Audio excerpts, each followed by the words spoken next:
राधे राधे। अपरा एकादशी व्रत कथा।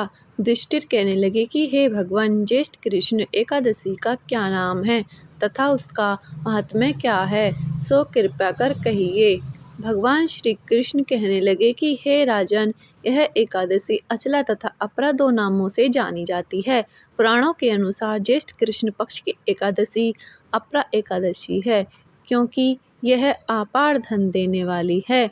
जो मनुष्य इस व्रत को करते हैं वे संसार में प्रसिद्ध हो जाते हैं।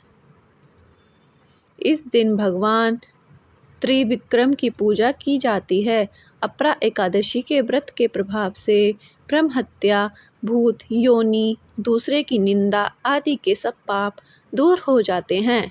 इस व्रत के करने से पर स्त्रीगमन, झूठी गवाही देना, झूठ बोलना, झूठे शास्त्र पढ़ना या बनाना, झूठा जोशी बनना तथा झूठा वैद्य बनना आदि सब पाप नष्ट हो जाते हैं। जो क्षत्रिय युद्ध से भाग जाएं वे नरकगामी होते हैं, परंतु अपरा एकादशी का व्रत करने से वे भी स्वर्ग को प्राप्त होते हैं। जो शिष्य गुरु से शिक्षा ग्रहण करते हैं फिर उनकी निंदा करते हैं वे अवश्य नरक में पड़ते हैं, मगर अपरा एकादशी का व्रत करने से वे भी इस पाप से मुक्त हो जाते हैं।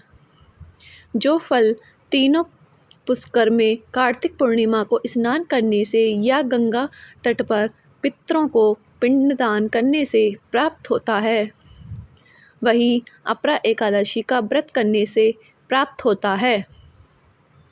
मकर के सूर्य में प्रयागराज के स्नान से, शिवरात्रि का व्रत करने से, सिंह राशि के बृहस्पति में गोमती नदी के स्नान से, कुंभ में केदारनाथ के दर्शन या बद्रीनाथ के दर्शन, सूर्य ग्रहण में कुरुक्षेत्र के स्नान से, स्वर्ण दान करने से अथवा अर्ध प्रसूता गोदान से जो फल मिलता है वही फल अपरा एकादशी को मिलता है।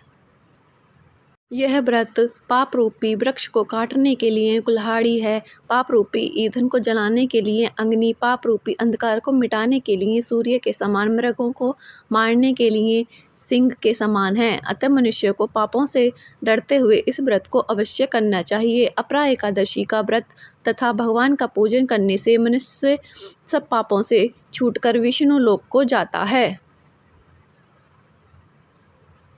इसकी प्रचलित कथा के अनुसार प्राचीन काल में महिध्वज नामक एक धर्मात्मा राजा था। उसका छोटा भाई ब्रजध्वज बड़ा ही क्रूर, अधर्मी तथा अन्यायी था। वह अपने बड़े भाई से द्वेष रखता था। उस पापी ने एक दिन रात्रि में अपने बड़े भाई की हत्या करके उसकी देह को एक जंगली पीपल के नीचे गाड़ दिया। इस अकाल मृत्यु से राजा प्रेतमात्मा के रूप में उसी पीपल पर रहने लगा और अनेक उत्पात करने लगा।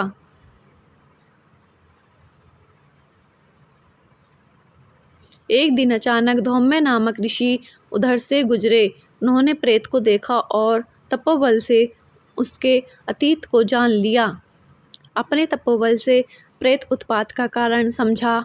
ऋषि ने प्रसन्न होकर उस प्रेत को पीपल के पेड़ से उतारा तथा परलोक विद्या का उपदेश दिया।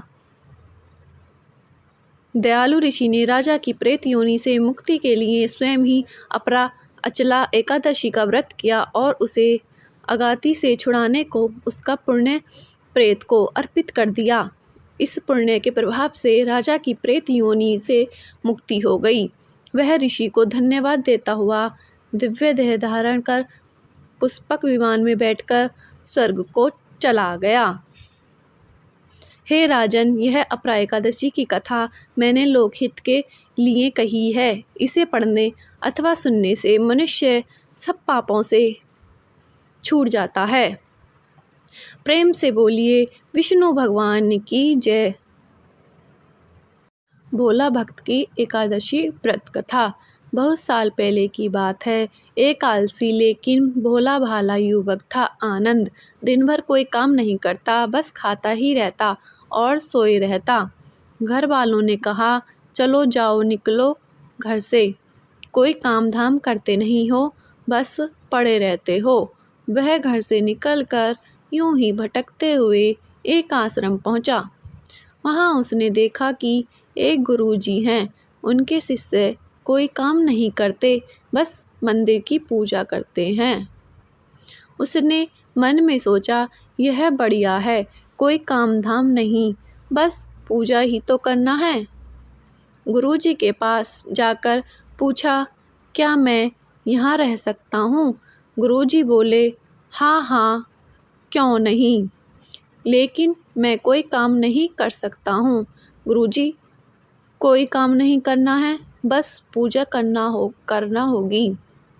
आनंद, ठीक है, वह तो मैं कर लूँगा। अब आनंद महाराज आश्रम में रहने लगे। ना कोई काम ना कोई धाम, बस सारा दिन खाते रहो और प्रभु भक्ति में भजन गाते रहो। महीना भर हो गया। फिर एक दिन आई एकादशी। उसने रसोई में जाकर देखा, खाने की कोई तैयारी नहीं। उसने गुरुजी से पूछा, आज खाना नहीं बनेगा क्या? गुरुजी ने कहा, नहीं, आज तो एकादशी है, तुम्हारा भी उपवास है। उसने कहा, नहीं, अगर हमने उपवास कर लिया तो कल का दिन ही नहीं देख पाएंगे। हम नहीं कर सकते उपवास, हमें तो भूख लगती है। आपने पहले क्यों नहीं बताया?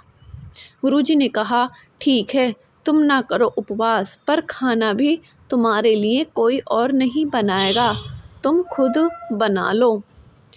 मरता क्या ना करता। गया रसोई में। गुरुजी फिर आए।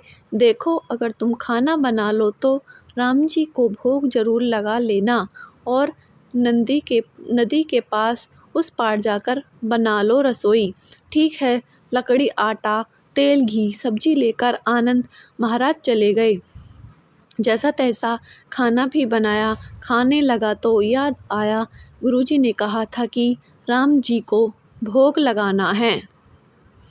लगा भजन गाने, आओ मेरे राम जी, भोग लगाओ जी। प्रभु राम आइए, श्री राम आइए, मेरे भोजन का भोग लगाइए।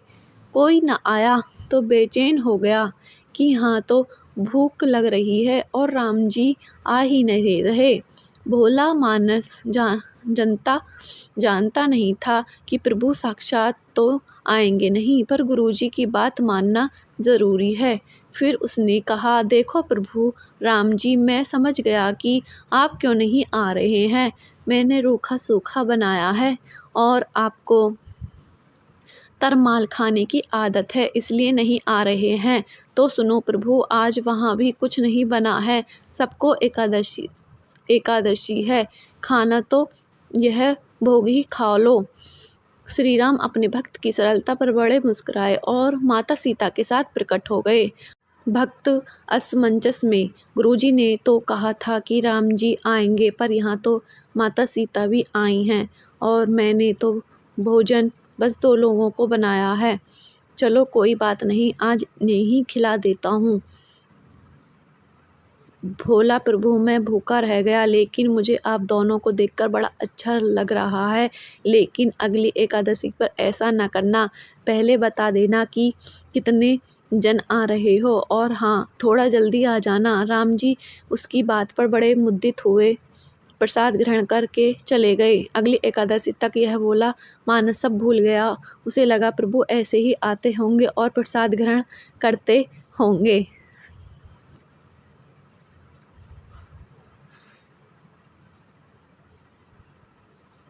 फिर एकादशी आई। गुरुजी ने कहा, मैं चला अपना खाना बनाने, पर गुरुजी थोड़ा ज़्यादा अनाज लगेगा, वहाँ 2 लोग आते हैं। गुरुजी मुस्कुराए, भूख के मारे, बावला है। ठीक है, ले जा और अनाज ले जा। अब की बार उसने 3 लोगों का खाना बनाया। फिर गुहार लगाई, प्रभु राम आइए, सीताराम आइए, मेरे भोरे भोजन का भोग लगाइए। प्रभु की महिमा भी निराली है। भक्त के साथ कौतुक करने में उन्हें भी बड़ा मज़ा आता है। इस बार वे अपने भाई लक्ष्मण, भरत, शत्रुघ्न और हनुमान जी को लेकर आ गए। भक्त को चक्कर आ गए। यह क्या हुआ? एक का भोजन बनाया तो 2 आए, आज 2 का खाना ज़्यादा बनाया तो पूरा खानदान आ गया। लगता है आज भी भूखा ही रहना पड़ेगा। सबको भोजन लगाया और बैठे बैठे देखता रहा। अनजाने ही उसकी भी एकादशी हो गई। फिर अगली एकादशी आने से पहले गुरुजी से कहा, गुरुजी ये आपके प्रभु राम जी अकेले क्यों नहीं आते? हर बार कितने सारे लोग ले आते हैं, इस बार अनाज ज़्यादा देना। गुरुजी को लगा कहीं ये अनाज बेचता तो नहीं है, देखना पड़ेगा जाकर। भंडार में कहा, इसे जितना अनाज चाहिए दे दो और छुपकर उसे देखने चल पड़े। इस बार आनंद ने सोचा, खाना पहले नहीं बनाऊंगा, पता नहीं कितने लोग आ जाएं, पहले बुला लेता हूँ फिर बनाता हूँ। फिर टेर लगाई, प्रभु राम आइए, श्री राम आइए, मेरे भोजन का भोग लगाइए। सारा राम दरबार मौजूद। इस बार तो हनुमान जी साथ आए, लेकिन यह क्या प्रसाद तो तैयार ही नहीं है। भक्त ठहरा बोला, भाला प्रभु इस बार मैंने खाना नहीं बनाया। प्रभु ने पूछा क्यों? बोला, मुझे मिलेगा तो नहीं है, फिर क्या फ़ायदा बनाने का, आप ही बना लो और खुद ही खा लो। राम जी मुस्कुराए। सीता माता भी गदगद हो गई उसके मासूम जवाब से। लक्ष्मण जी बोले, क्या करें प्रभु? प्रभु बोले, भक्त की इच्छा है, पूरी तो करनी पड़ेगी, चलो लग जाओ काम से। लक्ष्मण जी ने लकड़ी उठाई, माता सीता आटा सानने लगी। भक्त एक तरफ बैठकर देखता रहा। माता सीता रसोई बना रही थी तो कई ऋषि मुनि यक्ष गंधर्व प्रसाद लेने आने लगे। इधर गुरुजी ने देखा खाना तो बना नहीं, भक्त एक कोने में बैठा है। पूछा, बेटा क्या बात है, खाना क्यों नहीं बनाया? बोला, अच्छा किया गुरुजी आप आ गए, देखिए कितने लोग आते हैं प्रभु के साथ। गुरुजी बोले, मुझे तो कुछ नहीं दिख रहा तुम्हारे और अनाज के सिवा। भक्त ने माथा पकड़ लिया, एक तो इतनी मेहनत करवाते हैं प्रभु, भूखा भी रखते हैं और ऊपर से गुरुजी को दिख भी नहीं रहे, यह और बड़ी मुसीबत है। प्रभु से कहा, आप गुरुजी को क्यों नहीं दिख रहे हैं? प्रभु बोले, मैं उन्हें नहीं दिख सकता। बोला, क्यों? वे तो बड़े पंडित हैं, ज्ञानी हैं, विद्वान हैं, उन्हें तो बहुत कुछ आता है, उनको क्यों नहीं दिखते आप? प्रभु बोले, माना कि उनको सब आता है, पर वे सरल नहीं हैं तुम्हारी तरह, इसलिए उनको नहीं दिख सकता। गुरुजी ने कहा। आनंद ने गुरुजी से कहा, गुरुजी फिर प्रभु कह रहे हैं आप सरल नहीं हैं, इसलिए आपको नहीं दिखेंगे। गुरुजी रोने लगे, वाकई मैंने सब कुछ पाया पर सरलता नहीं पा सका तुम्हारी तरह, और प्रभु तो मन की सरलता से ही मिलते हैं। प्रभु प्रकट हो गए और गुरुजी को भी दर्शन दिए। इस तरह एक भक्त के कहने पर प्रभु ने रसोई भी बनाई। यह भक्ति कथा लोक श्रुति पर। राधे राधे, सभी को धन्यवाद।